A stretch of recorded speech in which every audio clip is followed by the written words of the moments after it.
Hindi ako lang kasi mamaya naka-data pala, mauubos na yung data ko. Marami pa naman ako gagawin live kasi malapit na aming bakasyon ng kasama. Wait lang guys. Ito na mag-introduce na. Introduction. Welcome to Meg's Kitchen and our Meg's meal for today. Well, it's just the same, guys. Whoa, my God! Dinulat ako ng anak ko. Pasaway. Napakalaki kasi. Bad boy ka. Ayun. Sinigang na baboy. Total, lakas mga saro. Okay, talaga, oh. Makakarma ka din mamaya, yari ka sa akin. Kagate ko. Nantihan ko itong bulinggit na to. Lakas ng asar, oh. Okay, so ito na ang sinigang ko. Yung iba kasi, guys. Ako kasi, Blair Witch, ano ka, ha? Papaluin kita. Oh, that's child abuse. No. Child abuse? Walang child abuse sa nanay na disiplina. What? Yeah? Sorry, what? Say what? Okay, magsimula na tayo ulit at itong makulit na bulinggit burger. Strawberry, Blair, kumain na strawberry. No.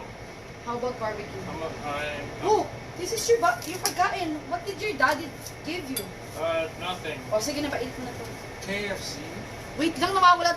Uulitin ko, guys, ha? Kasi, i-upload ko to sa YouTube channel ko. Kasi, total, sinigang naman naman. So, usual lang naman to. Hindi na kailangan. Kulit ng kulit, buligin ko, eh. Ano ba, i-upload ko pa ba to? Kailangan kasi, ay, hindi ka pala ma-upload to ng ganito. Are you kidding Sige na, me? hindi na. I'll make a new video na lang out of this. Bulinggit, don't do that! Obviously, I should do that. No! Baka mabuta siya hindi sa atin yan. Magagalit sa tita dyan mo. Okay, let's go. Let's do it again. Huwag ka na makulit, be, at na gusto ko nang kumain. Darating na si tate, kawawa naman wala pagkain. Okay, ito na. Yung usually ginagawa ng iba, ang sinigang nila, nagpapakulo sila ng karne, tapos pag malambot na, lalagyan mo na ng kamatis, ng sibuyas. Sa akin, ganun din ako dati. Kaso, may nakita akong, nasabi ko, bakit ganun yung mga, sa mga ibang mga restaurant, yung mamantika, ang ganda nung, nung kamatis, mamantikang, basta, yun na yun, ang ganda nung dating approach. So, sabi ko, gusto kong gayahin yun. So, may nagsabi sa akin, gisahin mo kasi yung tomatoes. So, ayun na yung gagawin natin. So, ito na nagpakulo ako ng Can you help? ng karne. No. Karne. Tapos, ngayon, aanuhin mo na lang yung kamatis. So, kamatis. Ang ingredients nga pala ng sinigang ay kamatis, of course, baboy, the best na sinigang. Sa akin, ha? Belly. Pork belly. Sarap din yung mga buto-buto. Ribs, yan. Ito na naman tayo. Ribs, tsaka yung Tapos, ang sunod na recipe doon, after this, wait lang ha, sinira na anak ko yung, I'm over here. I was over there. what the heck, chicken egg, what did you do? I was over here, Nye. Okay, fine. Nye, I was over. Okay.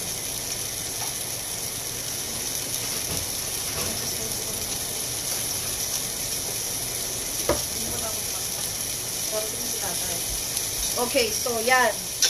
Ang susunod na is eggplant. Ito yung mga gulay na pwede nyo ilagay. Eggplant, okra, dito, labanos. Of course, sibuyas, kasama yan. Pwede rin sitaw, pero wala naman kasi masyadong sitaw dito. Saka, kung meron man, ayoko ng sitaw. Dito tayo. I hate it. I don't like it. Medyo na mag-amagalang mata ko. Hindi ko alam kung sobrang init siguro na hair tayo mata ko. Masyado akong sensitive lately. May mga allergies ako. Tapos, ano pa ba? Konti lang nga pa rin mantika. Just enough para magmantika lang itong at matunaw yung kamatis. Ayun, nilalagyan ko pa ng konti. Wait lang. Masyadong konti. Ayaw mag-isa yung Yan. Tapos, optional din ang paglagay ng, meron din iba naglalagay ng kangkong. Sarap na, no? May kangkong. Diba? Sarap yun, no? Kaso wala namang kangkong dito, eh. Sa Vancouver, pupunta na kami. Yung malalaman natin kung makakabili tayo ng kangkong. Okay, ito na. Nagkikisa na siya.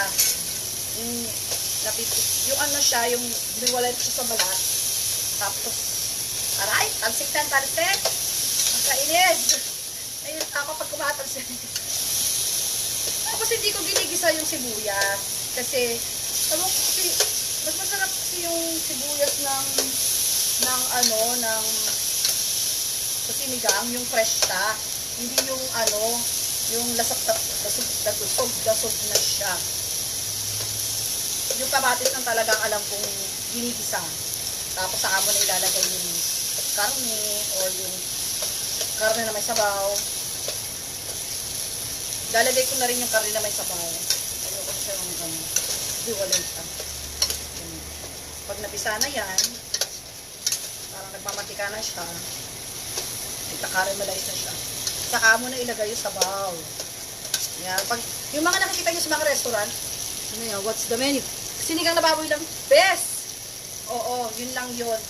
So, pagka nakita, yung mga nakikita nyo, ang ganda ng approach ng mamatika, hinis kasi nila yung kamatis. Hindi nila pinakuluan with, kasi pag pinakuluan, hindi ganito ang kinalalamasan. Ang ganda ng dating kasi yung sa mga Mario Fiesta, yung mga, ewan ko meron ko sa Mario. Basta yung mga sa mga restaurant, o ayan na, ilagay nyo na yung sabaw nyo na may karne. So, diba? Ayun, ang ganda ng kamatis. Diba yung dating niya? Diba? Yun eh. Ayan, o. Ganda ng approach. Kasi yung pinakuluan lang. Ang tanong, meron ba kami sinigang mix? Oh yeah. Oh yeah. Meron kami. Ayan. Parang kulang yung tubig. I need more water.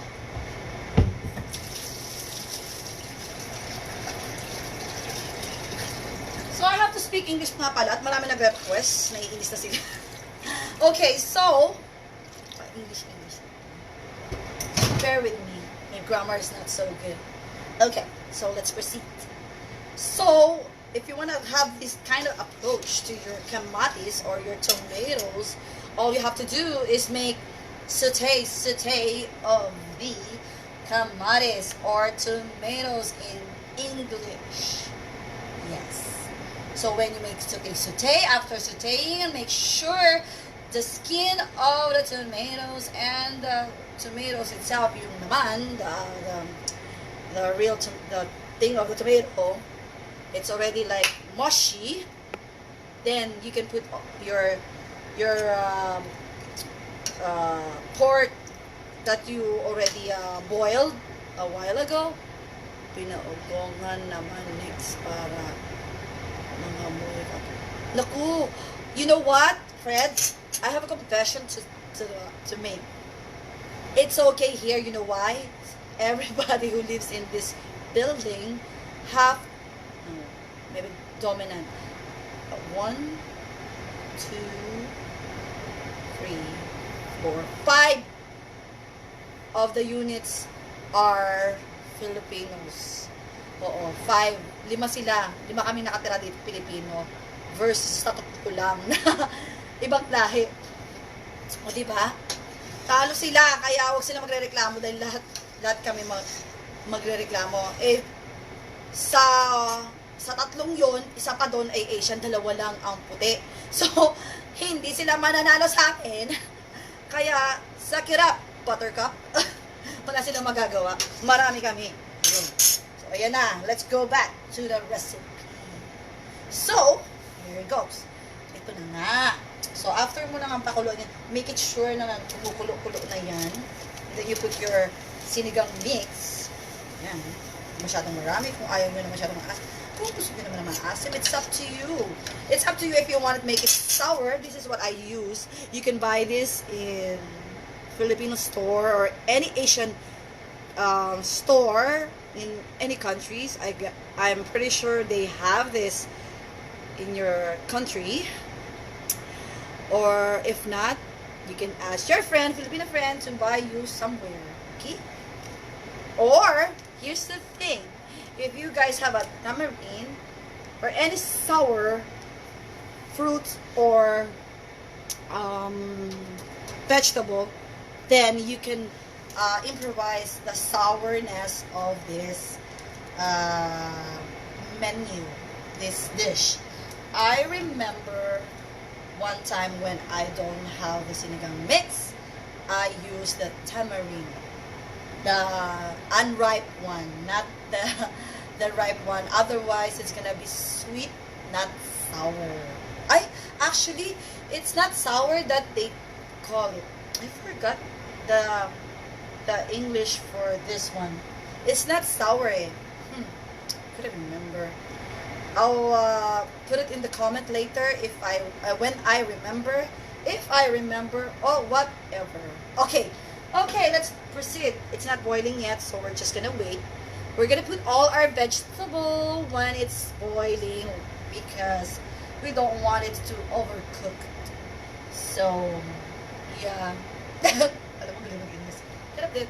Ang hirap mag-English. Oh, yeah. Okay, I always put my sinigang. Every dish you can see naman, I like to put this one, no? I don't know. I just like it. I like malasa, you know. I like it tasty. And then I put a little bit of patis, which is in English, fish sauce. A little bit only. Too much, it's gonna be smelly. It's gonna be smelly. You don't want it to taste like pinaugohan, right? Ay nako, hayaan mo English. Okay, you can put magic syrup too if you want to, which I won't because I'm trying not to. Okay, you can put pepper too, brown pepper, or you can also use the whole pepper, the peppercorn. I think it's peppercorn when it's whole pepper, right? Yeah. Oh yeah. Okay, let's proceed. I want to taste it na. So darating na si parang Joey ko. Gusto ko. When he comes, sinigang is ready for him. At kailangan maglilista rin ako ng tapos na ang labahin. At saka, sana matapos ko na rin. Ay, hindi masyadong asin. Lalagay ko na ito lahat. Tapos ko na rin yung niya, nagpapakaawa na siya sa akin. I-fold ko na yung mga tinaban. Kasi, ayun yung pinakaayaw ko sa lahat. Kasi pagod na daw siya. Wala daw siyang time. Sabi ko, sige na, I'll help you para hindi ka na grumpy. Naawa na kasi ako sa kanya.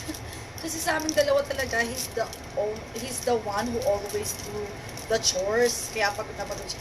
Kasi ako, tamad ako sa mga chores. I only do like cook lang. I only cook for him. Ano yan? Isabay na lang sa pagkain. Ngayon, lunch.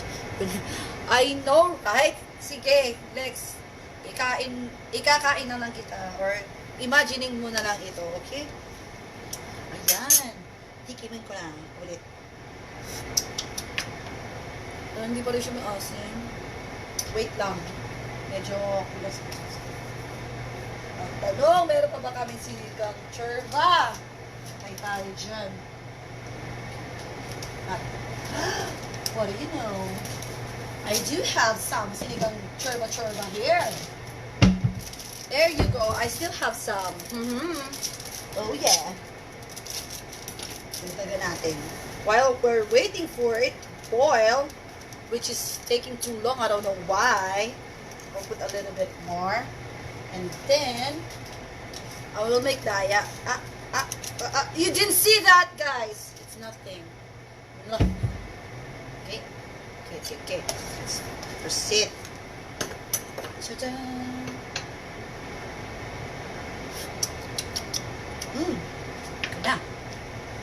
And then, I put salt as well. You put salt. Not too much. There you go. It should be like, you know, when it's like ba English ng bisan? It's like the salt and the sour is like fighting. Yung naglalaban. Ano ba Tagalog? Fighting. Charus. Yun na nga yun. Basta, yun na yun. The sour and the salt are like mix together. They taste together. They taste good. That's it. Okay? Ooh. There you go. It's getting there. And it's boiling. Dahil wala pa kasi yung sibuyas, tangworts. Okay, lagyan na natin yung sibuyas. Let's put the onion. So, ang init-init kasi hindi ako makapag-concentrate, guys. Grabe, maliligo na naman ako ng bonggang-bongga dito bago matulog.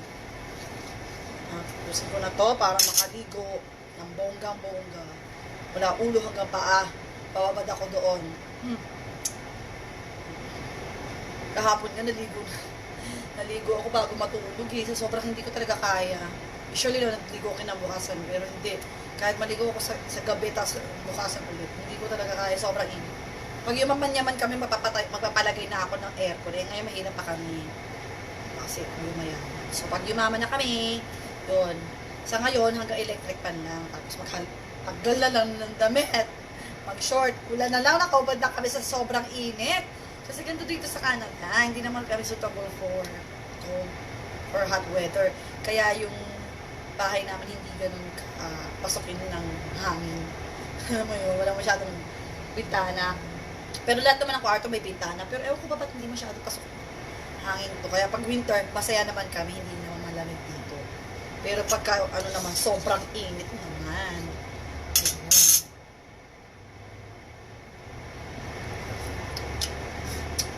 Ayun na, ang sarap. Perfect.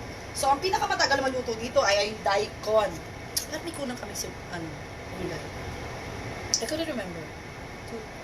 Alam ko, tatlo lang naman yung ginagamit kong, Yung iba pwede rin gamitin pala. You can try putting cabbage in it. Nakalimutan ko, nag-English pala dapat ako. You can put cabbage in it. Cabbage, daikon, okra, I don't know what English of okra, and then eggplant. Okay? Okay. This is the hardest of all the vegetable. The last thing to cook. So, we're gonna put it first. So that it will be half cooked. Then you put your eggplant because it's the second that is harder to cook. And then last, okra.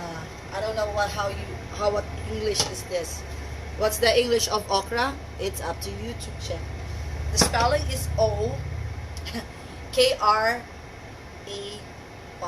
Oh, ay, okra yun. Oh, okra! Ano ba ito? Yung spelling naging okra. O-K-R-A. Okra, okay? And look for the English version of that if you can find it. Or you can just check the photo of that and then look for look at it. Look at nahihilo kasi ako sa init, guys. Hindi ko magana ang utak ko. Inom muna akong tubig. Hindi ko kinakaya. Nag-dehydrate talaga ako, promise. Sobrang init, hindi ko kinakaya. Sobrang init ngayon. Ito talaga, spring pa lang kasi. Hindi pa kami handa. Hindi kami prepared for this hot weather. Honestly, hindi ko siya kinakaya. So, look for the image of this okra and you can find or you can ask Filipino store, Asian store, if they have it in your country, okay? Okay, this is half cooked already. You can put your, not this one, the eggplant is the second to the hardest to cook. So, you just put it there, wait for a bit, like a minute or two. Yeah, there we go. Oh gosh, I'm so hungry already. I want to make lantak-lantak of this. Oopsie. Oopsie. Gosh, so hot. Pinagpapawisan ako. Lig naman, kristal-kristal na ng aking face. Okay. Hindi ko magagawa yung sobrang init. I can't do the kimchi anymore. I'm so tired. It's so hot. Kasi when it's hot, I feel so tired too. So, I'll just skip this kimchi. I'll do it tomorrow, I guess. And then I will teach you how. Teach you how to dug in. Teach you how to dug. Oh, wait. Let's wait. It's boiling na. Oh, let's taste. Hindi ko na makigilan. Sarap eh. Oh my God. Oh my God, nakapitan na ako. Or when may inggit-inggit. I will eat it with patis. It's so masarap with patis and then sili. Oh, I forgot the pepper.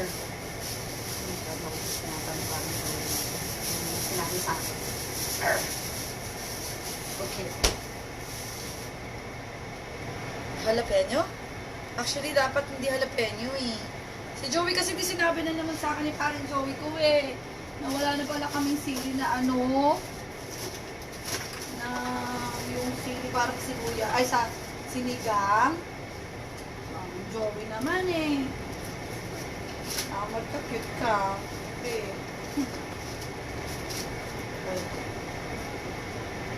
Yung Joey ko. Yung Joey. Ayun, nakahanap ako ng sirano. Mas madali yung sirano. Hindi ko alam kung ano yung tawag dun sa atin. Kung ano yung sili sa atin. Yung ginagamit sa sinigang tsaka sa ano.